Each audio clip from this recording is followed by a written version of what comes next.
pajak merupakan sengketa yang timbul dalam bidang perpajakan antara wajib pajak atau penanggung pajak dengan pejabat yang berwenang sebagai akibat diterbitkannya keputusan yang dapat diajukan banding atau gugatan kepada pengadilan pajak sesuai dengan peraturan perundang-undangan perpajakan.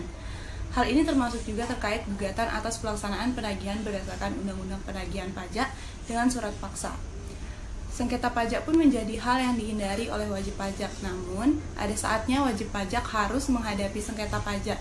Dalam Undang-Undang Nomor 14 Tahun 2002 tentang Pengadilan Pajak telah mengatur terkait cara penyelesaian sengketa pajak. Sengketa pajak disebabkan atas adanya kebijakan perpajakan yang dikeluarkan oleh Dirjen Pajak berdasarkan kewenangan yang diberikan undang-undang.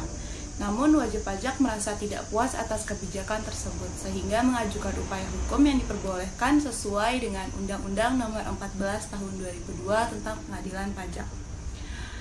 Pada umumnya sengketa pajak terjadi saat pelaksanaan pemungutan pajak tidak sesuai dengan ketentuan perpajakan yang selanjutnya akan memicu perbedaan perhitungan pajak atau perbedaan interpretasi aturan antar otoritas pajak dan wajib pajak.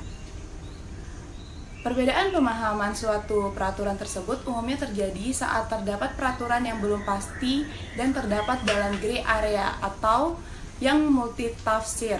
Apabila tidak ada pedoman peraturan yang jelas dan masih dalam gray area, otoritas pajak kerap melakukan diskresi untuk menentukan tindakan hukum atau suatu kasus pajak yang dihadapi.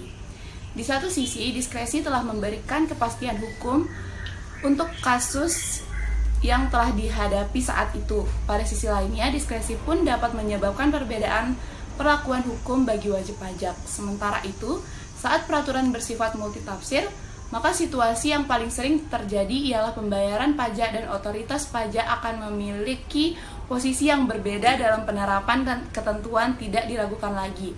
Kedua belah pihak tentu akan mempertahankan tiap posisinya masing-masing.